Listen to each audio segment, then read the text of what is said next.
ہم سب جانتے ہیں کہ کہانیاں سننا تو سب کو بہت پسند ہوتا ہے۔ اگر آپ کو بھی کہانیاں سننا پسند ہے تو ہمارے چینل کو لائک کریں اور سبسکرائب کریں اور بیل نوٹیفیکیشن کو بھی آن کر دیں تاکہ ہماری مزیدار کہانیاں آپ کو بر وقت ملتی رہیں۔ تو آئیے چلتے ہیں آج کی کہانی کی طرف۔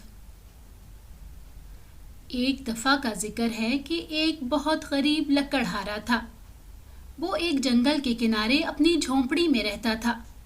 اس کے ساتھ اس کی بیوی اور اس کی 3 بیٹیاں رہتی تھیں۔ وہ صبح ہی گھر سے چلا جاتا اور شام تک جنگل میں لکڑیاں کاٹتا رہتا اور پھر انہیں بیچ کر اپنے بیوی بچوں کا پیٹ بھرتا تھا۔ ایک دن کا ذکر ہے جب وہ صبح اپنے کام کے لیے جانے لگا تو اسے خیال آیا۔ وہ جاتے جاتے رک گیا اور اپنی بیوی سے کہنے لگا، آج میں دوپہر میں گھر نہیں آ سکوں گا۔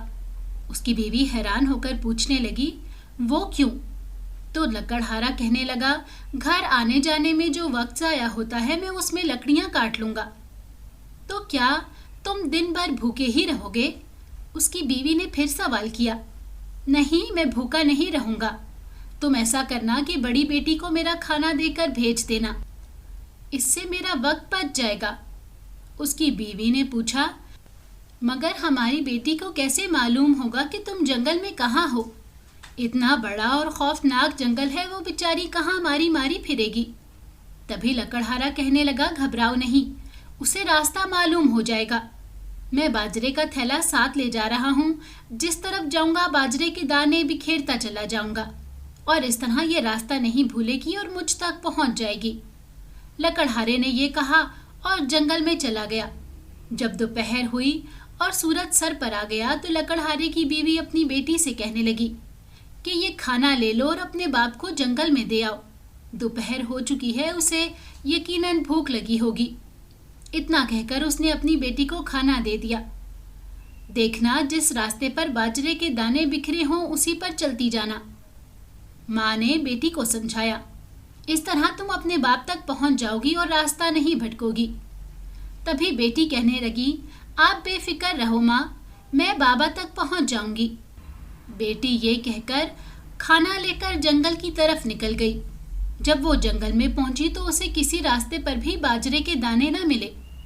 دراصل یہ ہوا تھا کہ اس کا باپ صبح جاتے ہوئے باجرے کے دانے بکھیر گیا تھا، لیکن دوپہر تک چڑیوں اور کووں اور دوسرے پرندوں نے تمام باجرہ چن لیا تھا اور اب راستے پر ایک دانہ بھی نظر نہیں آ رہا تھا۔ یہی وجہ تھی کہ لڑکی کو باجرہ کہیں بھی نہ مل سکا۔ وہ بیچاری حیران اور پریشان سوچ رہی تھی کہ اب میں کہاں جاؤں۔ وہ انہی سوچوں میں تھی کہ ناک کی سیٹ میں چلتی رہی، کبھی ادھر جاتی اور کبھی ادھر۔ اسی طرح اندازے سے چلتی گھومتی رہی مگر اسے اس کا باپ نہ مل سکا۔ اس نے کئی بار سوچا کہ گھر واپس چلی جاؤں، لیکن اب اتنے گھنے جنگل میں واپسی کا راستہ بھی نہیں مل رہا تھا۔ اسی طرح چلتے چلتے دن ڈھل گیا اور رات سر پر آ گئی۔ ایک تو جنگل، اوپر سے رات، اور پھر وہ تھی بھی اکیلی۔ وہ کیا کرے اور کیا نہ کرے؟ قدم قدم پر اس کا دل دہل رہا تھا۔ تیز ہوا سے درختوں سے عجیب سی آوازیں آ رہی تھی اور بار بار خوفناک انداز میں الو بول رہے تھے۔ وہ لڑکی دہشت کے عالم میں سہمی ہوئی تھی اور اسے درختوں میں اچانک ہی روشنی دکھائی دی۔ یقیناً وہاں لوگ رہتے ہوں گے، اس نے دل میں سوچا اور اسے حوصلہ پیدا ہو گیا۔ مجھے ایک رات کے لیے تو پناہ مل ہی جائے گی، اس نے اپنے آپ سے کہا اور اس روشنی کی جانب چل پڑی۔ ابھی کچھ زیادہ دیر نہیں لگی تھی کہ وہ اس روشنی کے قریب پہنچ گئی۔ وہاں ایک گھر تھا جس میں سے یہ روشنی آ رہی تھی۔ اس نے دروازے پر دستک دی تو اندر سے آواز آئی کہ کون ہے؟ اندر آ جاؤ۔ لڑکی آہستہ آہستہ آگے بڑھی اور تاریک برآمدے میں پہنچ کر اس نے ایک اور دروازہ کھٹکھٹایا۔ پھر وہی آواز آئی، اندر آ جاؤ۔ لڑکی نے آہستہ سے دیوان خانے کا دروازہ کھولا اور اندر داخل ہو گئی۔ وہاں ایک بوڑھا آدمی تھا جس کے بال برف کی طرح سفید تھے۔ وہ ایک میز کے ساتھ کرسی پر بیٹھا ہوا تھا اور سر کو تھامے ہوئے تھا۔ اس کی لمبی داڑھی پھیلی ہوئی تھی اور نیچے فرش تک لٹکی ہوئی نظر آ رہی تھی۔ لڑکی نے حیران نظروں سے ادھر ادھر دیکھا۔ وہاں بوڑھے کے علاوہ 3 جانور بھی چولہے کے پاس بیٹھے نظر آئے۔ ان میں ایک مرغی تھی، ایک مرغا اور ایک گائے تھی۔ لڑکی 1 منٹ کو خاموش رہی اور پھر اسے درخواست کرنے لگی کہ میں راستہ بھول گئی ہوں، براہ مہربانی مجھے رات بسر کر لینے کی اجازت دے دیجیے۔ جواب میں اس بوڑھے نے سر اٹھایا، ایک نظر لڑکی کو دیکھا اور پھر چولہے کے پاس بیٹھے ہوئے تینوں جانوروں کو دیکھ کر بولا، پیاری مرغی، اس بارے میں تم کیا کہتی ہو؟ اور پیاری گائے، تمہاری کیا رائے ہے؟ جب بوڑھے نے جانوروں سے دریافت کیا تو تینوں نے یک زبان ہو کر کہا کہ ہم راضی ہیں۔ اس پر بوڑھا لڑکی کو کہنے لگا، باورچی خانے میں جاؤ، وہاں بہت کچھ رکھا ہوا ہے، ہمارے لیے کھانا تیار کرو۔ وہ لڑکی خوش ہو گئی اور جلدی سے باورچی خانے میں چلی گئی۔ اس نے دیکھا کہ وہاں پر واقعی بہت سارا سامان موجود تھا۔ اسے خود بھی بہت بھوک لگی تھی۔ اس نے جلدی جلدی برتن دھوئے اور لذیذ کھانا پکایا۔ اس موقع پر وہ بھول گئی کہ وہاں بوڑھے کے علاوہ 3 جانور بھی موجود تھے۔ جب کھانا تیار ہو گیا اور وہ پلیٹوں میں ڈال کر لائی اور بوڑھے کے سامنے رکھ دیا، اس وقت بے انتہا بھوک لگ رہی تھی۔ اس نے جی بھر کے کھانا کھایا۔ جب پیٹ بھر گیا تو وہ بوڑھے سے کہنے لگی، میں بہت تھکی ہوئی ہوں، مجھے بتائیے بستر کہاں ہے تاکہ میں سو سکوں۔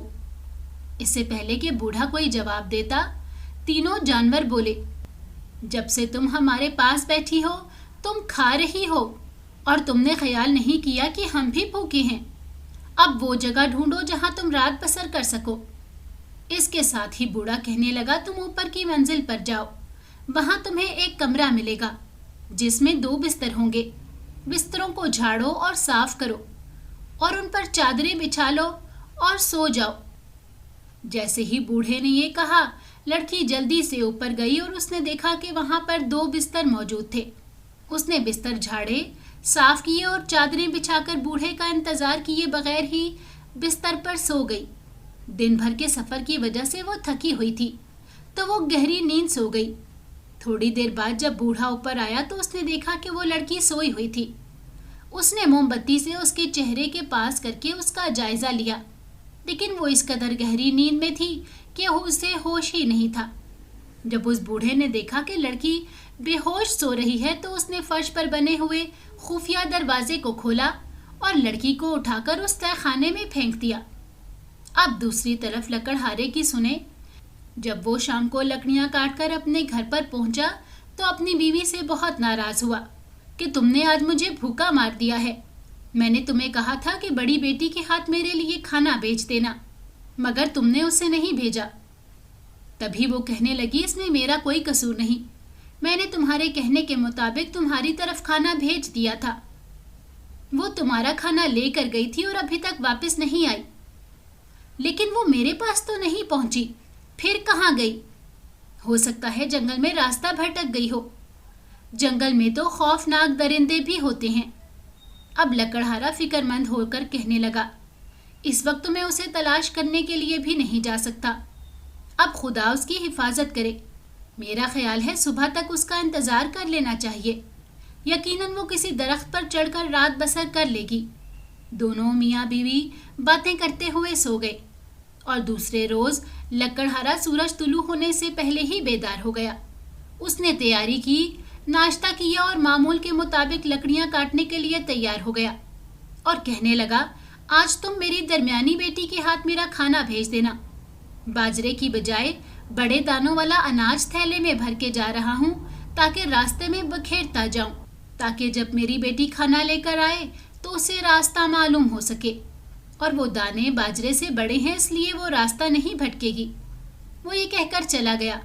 جب دوپہر ہوئی تو اس نے اپنی درمیانی بیٹی کو کھانا دے کر کہا، بیٹی صرف اسی راستے پر جانا جس پر اناج کے دانے بکھرے ہوں، تم سیدھی اپنے باپ کے پاس پہنچ جاؤ گی۔ تبھی اس کی بیٹی کہنے لگی، بے فکر رہو ماں، میں اسی راستے پر جاؤں گی۔ اب وہ باپ کا کھانا لے کر روانہ ہو گئی، لیکن جب وہ جنگل میں داخل ہو گئی تو راستے پر اناج کے دانے بکھرے ہوئے نظر نہیں آ رہے تھے۔ آج بھی جنگلی پرندوں نے کل کی طرح تمام دانے چن لیے تھے اور ایک دانہ بھی باقی نہ تھا۔ اب وہ لڑکی بیچاری ادھر ادھر بھٹکتی پھر رہی تھی۔ آخرکار دن ڈھل گیا اور ہر طرف اندھیرا پھیل گیا۔ تبھی اسے روشنی دکھائی دی اور وہ اپنی بہن کی طرح اسی بوڑھے کے گھر میں پہنچ گئی۔ بوڑھے نے رات کی طرح اپنے تینوں جانوروں سے پوچھا کہ تم اس بارے میں کیا کہتے ہو؟ تبھی وہ تینوں کہنے لگے کہ ہم راضی ہیں۔ اس کے بعد اس لڑکی کو کھانا بنانے کے لیے بھیجا اور بہن کی طرح یہ لڑکی بھی کھانے میں جانوروں کو بھول گئی۔ چنانچہ کھانا کھانے کے بعد اس نے سونے کے لیے جگہ کا دریافت کیا تو جانور اسے وہی کہنے لگے کہ تم نے ہمارا خیال نہیں کیا، اب جاؤ جگہ ڈھونڈو اور سو جاؤ۔ بوڑھے نے اسی طرح اسے بھی دوسری منزل پر بھیجا اور پھر اسے بھی فرش کا خفیہ دروازہ کھول کر تہہ خانے میں پھینک دیا۔ اب ادھر یہ ہوا کہ دوسری طرف تیسری صبح بھی جب لکڑہارا لکڑیاں کاٹنے کے لیے جنگل میں گیا تو اپنی بیوی سے کہنے لگا، آج تم سب سے چھوٹی بیٹی کے ہاتھ میرا کھانا بھیج دینا، وہ بڑی ذہین ہے اور فرما بردار بھی ہے، وہ یہاں وہاں نہیں بھٹکے گی اور میرے پاس پہنچ جائے گی۔ اس کی بیوی نے جب یہ بات سنی تو وہ ڈر گئی۔ اس نے کہا، تم کیا چاہتے ہو کہ میں اپنی تیسری اور سب سے پیاری بیٹی سے بھی ہاتھ دھو لوں؟ ایسا نہیں ہو سکتا۔ تبھی وہ کہنے لگا، گھبراؤ نہیں، ہماری یہ بیٹی بہت چالاک ہے اور ان دونوں سے زیادہ عقل مند بھی ہے، یہ راستہ نہیں بھولے گی۔ آج میں مٹر کے دانوں کا تھیلا لے جا رہا ہوں، مٹر کے دانے بہت موٹے ہوتے ہیں، انہیں دیکھتے ہوئے یہ ضرور مجھ تک پہنچ جائے گی۔ پہلے تو اس کی بیوی چھوٹی بیٹی کو بھیجنے سے انکار کرتی رہی، لیکن جب اس نے زیادہ مجبور کیا تو کہنے لگی، اچھا میں اسے بھیج دوں گی، لیکن تم مٹر کے دانے اچھے سے بکھیرنا۔ اسی طرح جب دوپہر ہوئی تو اس نے اپنی چھوٹی بیٹی کو کھانا دیا اور ساتھ ہی تاکید کی کہ بیٹی دھیان سے جانا اور جس راستے پر مٹر کے دانے بکھرے ہوں اسی پر چلنا، تم بھٹکو گی نہیں اور سیدھا اپنے باپ کے پاس پہنچ جاؤ گی۔ تبھی وہ کہنے لگی، ماں تم فکر نہ کرو، میں اسی راستے پر جاؤں گی جس پر مٹر کے دانے بکھرے ہوں گے۔ اس نے باپ کا کھانا لیا اور جنگل میں چلی گئی، مگر آج بھی راستے پر مٹر کے دانے کہیں نظر نہیں آ رہے تھے۔ جنگلی کبوتروں نے تمام مٹر کے دانے چن لیے تھے اور ایک دانہ بھی کہیں نظر نہیں آ رہا تھا۔ لڑکی جب چلتے چلتے جنگل میں پہنچ گئی تو وہ بھی راستے سے بھٹک گئی۔ راستے کی تلاش میں وہ سارا دن ماری ماری پھرتی رہی، یہاں تک کہ رات ہو گئی۔ اب وہ بھی پریشان ہو گئی۔ اس نے راستہ تلاش کرنے کی بہت کوشش کی لیکن بے سود۔ گھنے جنگل میں اندھیرے کے سوا کچھ دکھائی نہیں دے رہا تھا۔ وہ بھی اپنی دوسری بہنوں کی طرح بھٹکتی پھر رہی تھی اور پھر اسے روشنی نظر آئی۔ روشنی کا نظر آنا تھا کہ وہ اسی طرف چلتی چلتی اسی بوڑھے کے مکان میں پہنچ گئی اور دروازے پر دستک دی۔ اندر سے آواز آئی کہ اندر آ جاؤ۔ جب وہ اندر پہنچی تو وہی سفید بالوں والا بوڑھا بیٹھا تھا اور قریب ہی تینوں جانور بھی بیٹھے تھے۔ لڑکی نے بڑی منت سے درخواست کی کہ میں راستہ بھول گئی ہوں، آپ سے درخواست ہے مجھے ایک رات بسر کرنے کی اجازت دے دیں۔ بوڑھے نے پہلے کی طرح اپنے تینوں جانوروں سے سوال کیا کہ تمہاری کیا رائے ہے؟ جواب میں تینوں جانوروں نے کہا، ہم راضی ہیں۔ جانوروں کے اتنا کہنے کے ساتھ ہی لڑکی آگے بڑھی اور اس نے چولہے کے پاس بیٹھے ہوئے مرغے اور مرغی پر ہاتھ پھیرتے ہوئے انہیں پیار کیا۔ ان کے پروں کو سہلاتے ہوئے آہستہ آہستہ ہاتھ پھیرتی رہی۔ پھر اس نے گائے کے سینگوں کے درمیان ہاتھ پھیرا اور اسے بھی پیار کرنے لگی۔ اتنے میں بوڑھا لڑکی کو مخاطب کر کے کہنے لگا، باورچی خانے میں جاؤ اور ہمارے لیے کھانا تیار کرو۔ لڑکی اسی وقت باورچی خانے میں گئی اور تھوڑی دیر میں شاندار کھانا تیار کر کے لے آئی اور پلیٹوں میں ڈال کر سب کے سامنے رکھ دیا۔ جب وہ کھانا چن چکی تو اپنے آپ سے کہنے لگی، میں کھانا کھا کر پیٹ بھر لوں اور غریب بے زبان جانوروں کو کچھ نہ دوں، پہلے میں انہیں کھلاؤں گی اور پھر خود کھاؤں گی۔ وہ اسی وقت اٹھی اور ایک برتن میں بہت سی جو لے آئی۔ اس نے مرغی اور مرغے کے آگے بکھیر دی۔ اس کے بعد وہ کمرے سے باہر گئی اور گائے کے لیے سوکھی گھاس لے آئی اور اس کے آگے ڈال دی اور بولی، کھانا کھاؤ، تم بھوکے ہوگے، تمہیں پیاس بھی لگی ہوگی، میں تمہارے لیے پانی بھی لاتی ہوں۔ وہ جلدی سے گئی اور ایک بڑے سے برتن میں تازہ پانی بھر کے لے آئی۔ جیسے ہی اس نے پانی کا برتن جانوروں کے آگے رکھا، مرغا اور مرغی بھاگ کر برتن کے کنارے پر بیٹھ گئے اور چونچیں بھر بھر کے پانی پینے لگے۔ گائے نے بھی خوب جی بھر کے پانی پیا۔ اس طرح جب وہ جانوروں کو کھلا پلا چکی تو خود بوڑھے کے ساتھ جا کر کھانا کھانے لگی اور کہنے لگی، کیا اب ہم سونے کے لیے چلیں؟ اس کے اتنا پوچھنے پر بوڑھے نے جانوروں کی طرف دیکھ کر دریافت کیا کہ پیاری مرغی اور پیاری گائے تم کیا کہتی ہو؟ تبھی وہ کہنے لگی، تم نے ہمارے ساتھ بیٹھ کے کھایا پیا ہے اور سوچا ہے ہمارے بارے میں جو بالکل درست تھا۔ ہم تمہیں شب بخیر کہتے ہیں۔ ان سے رخصت ہو کر لڑکی اوپر والی منزل پر چلی گئی۔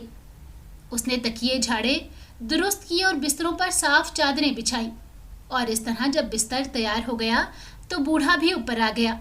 وہ بستر پر لیٹا تو اس کی سفید داڑھی کے بال اس کے پاؤں کو چھو رہے تھے۔ لڑکی نے اسے لیٹتے دیکھا تو خود دوسرے پلنگ پر لیٹ گئی۔ اس نے سونے سے پہلے دعا مانگی اور پھر آنکھیں بند کر کے سو گئی۔ آدھی رات تک لڑکی بڑی سکون سے سوئی رہی، لیکن پھر اچانک گھر میں شور ہونے لگا جس سے وہ ہڑبڑا کر اٹھ گئی۔ اس نے گھبراہٹ میں چاروں طرف دیکھا تو گھر میں طرح طرح کی آوازیں گونج رہی تھی۔ کونوں میں دیواریں ٹوٹتی ہوئی محسوس ہو رہی تھی، جس کی وجہ سے دھماکوں کی گونج پیدا ہو رہی تھی، اور دروازے دھڑ دھڑ کر کے دیواروں سے ٹکرا رہے تھے۔ تھوڑی دیر اسی طرح کی خوفناک آوازیں آتی رہیں، اور پھر ایسے لگا جیسے پورے گھر کی چھتیں نیچے آ گری ہوں۔ وہ لڑکی بہت خوفزدہ اور پریشان ہو کے بستر سے اتر آئی، مگر اتنے میں تمام آوازیں ختم ہو گئیں اور ایک بار پھر ہر طرف خاموشی چھا گئی۔ لڑکی نے آنکھیں پھاڑ پھاڑ کر ادھر ادھر دیکھا، لیکن گھر میں کسی چیز کو کوئی نقصان نہیں پہنچا تھا۔ تعجب ہے، یہ سب کیا ہے؟ اس نے حیران ہوتے ہوئے اپنے آپ سے سوال کیا۔ اس کی سمجھ میں کچھ نہیں آ رہا تھا۔ وہ تھوڑی دیر اسی طرح پریشان بیٹھی رہی۔ اس کا خیال تھا شاید پھر کوئی انہونی بات ہونے لگے، مگر اب وہاں سکون تھا۔ چنانچہ جب وہ مطمئن ہوئی تو پھر بستر پر لیٹ گئی، اور چند ہی لمحوں کے بعد وہ گہری نیند میں چلی گئی۔ صبح جب اس کی آنکھ کھلی تو وہ حیران ہو گئی۔ اس نے دیکھا سورج نکل چکا تھا، ہر طرف روشنی تھی۔ وہ ایک بڑے سے ہال کمرے میں ایک شاندار مسیری پر لیٹی ہوئی تھی۔ وہاں کی شان و شوکت محل کی طرح تھی۔ فرش پر قیمتی قالین بچھے ہوئے تھے اور کھڑکیوں پر ریشمی پردے لگے ہوئے تھے، اور جس مسیری پر وہ لیٹی تھی وہ ہاتھی کے دانت کی بنی ہوئی تھی۔ مسیری کے ساتھ ہی ایک نہایت خوبصورت نازک سی کرسی تھی، جس کے پاس سلیپروں کی ایک جوڑی پڑی تھی۔ یہ سلیپر نرم و نازک تھے اور اس پر بیش قیمت موتی جڑے ہوئے تھے۔ اس نے تعجب سے یہ سب کچھ دیکھنے لگا اور سوچنے لگی، یقیناً میں کوئی خواب دیکھ رہی ہوں، لیکن یہ کوئی خواب نہیں تھا، یہ سب حقیقت تھا۔ ابھی وہ اسی شش و پنج میں تھی کہ 3 نوجوان لڑکے ہال میں داخل ہوئے۔ انہوں نے آتے ہی خادموں کی طرح بڑے ادب سے سلام کیا اور پھر کہا، فرمائیے کیا حکم ہے؟ اس نے لڑکوں کی طرف دیکھا اور بولی، تم جاؤ، مجھے کچھ نہیں چاہیے۔ لڑکے جانے لگے تو وہ ان کو مخاطب کر کے کہنے لگی، میں ابھی باورچی خانے جاتی ہوں اور بوڑھے کے لیے کچھ تیار کرتی ہوں۔ اس کے بعد پیارے مرغی اور گائے کو کچھ دوں گی، یقیناً ان کو بھی بھوک لگ رہی ہوگی۔ لڑکی کا خیال تھا کہ بوڑھا بھی بیدار ہو گیا ہوگا۔ یہی سوچ کر اس نے ایک طرف بستر کی طرف نگاہ دوڑائی۔ بوڑھے کا بستر بھی ایک شاندار مسحری میں بدل چکا تھا، لیکن وہ بستر پر نہیں تھا۔ اس کی جگہ ایک اجنبی نوجوان لیٹا ہوا تھا، جو انتہائی خوبصورت تھا۔ یہ دیکھ کر اس کی حیرانی اور بڑھ گئی اور وہ سوچنے لگی، یہ سب کیسے ہو گیا؟ اب اتنے میں وہ نوجوان بھی اٹھ کر بیٹھ گیا اور لڑکی کو دیکھ کر بولا، گھبراؤ نہیں، تمہیں ابھی حقیقت معلوم ہو جائے گی۔ پھر اس نے بتایا، میں ایک شہزادہ ہوں اور ایک بوڑھی جادوگرنی نے مجھ پر جادو کر دیا تھا۔ اس نے میرے 3 خادموں کو بھی مرغا مرغی اور گائے کے روپ میں بدل دیا تھا۔ جادوگرنی نے مجھے سفید داڑھی والا بوڑھا بنا کے اس جنگل میں چھوڑ دیا تھا، جہاں میں اپنے ملازموں کے ساتھ رہ رہا تھا۔ ہم چاروں جادو سے اسی وقت آزاد ہو سکتے تھے جب کوئی ایسی نوجوان لڑکی یہاں آتی جو نیک دل اور مہربان ہوتی، صرف انسانوں کے لیے نہیں بلکہ جانوروں کے لیے بھی۔ اور وہ لڑکی تم ہو، جس نے یہاں آ کر ہمیں جادو سے آزاد کرا دیا۔ اس کے بعد اس نے لڑکی کو بتایا کہ رات کو جو شور ہوا تھا وہ دراصل جادو ٹوٹ رہا تھا، اسی کا ہی اثر تھا، اور اسی کی وجہ سے ہم جادو کے اثر سے آزاد ہوئے تھے۔ اس کے ساتھ ہی جنگل میں پرانا گھر پھر سے شاہی محل میں بدل گیا تھا، جس میں اب ہم بیٹھے ہوئے ہیں۔ اب لڑکی کی سمجھ میں ساری بات آ گئی۔ وہ بڑی خوش تھی۔ اس نے شہزادے اور اس کے خادموں کو بوڑھی جادوگرنی کے جادو سے آزاد کرایا ہے۔ اس نے اپنے بارے میں شہزادے کو بتایا اور پھر شہزادے نے اپنے خادموں سے کہا، ابھی جاؤ اور لڑکی کے والدین کو لے کر آؤ تاکہ ہم آپس میں شادی کر سکیں۔ یہ لڑکی یہ سن کر بہت خوش ہوئی کہ اس کی شہزادے کے ساتھ شادی ہونے والی ہے، مگر اسی وقت اسے اپنی دونوں بہنوں کا خیال آیا۔ اس نے شہزادے سے پوچھا، میری دونوں بڑی بہنیں کہاں ہیں؟ میں نے انہیں تہہ خانے میں بند کر رکھا ہے۔ شہزادے نے جواب دیا، کل انہیں جنگل میں بھیج دیا جائے گا جہاں وہ کوئلہ گھر میں اس وقت تک خدمت انجام دیں گی جب تک اپنی اصلاح نہ کر لیں اور انہیں اس بات کا احساس نہ ہو جائے کہ جانوروں کو بھی کبھی بھوکا نہیں چھوڑنا چاہیے۔ اگر آپ کو ہماری کہانی اچھی لگی ہے تو ہماری ویڈیو کو لائک کریں اور ہمارے چینل کو سبسکرائب کریں اور کامنٹ سیکشن میں اپنی قیمتی رائے کا اظہار کرنا نہ بھولیں۔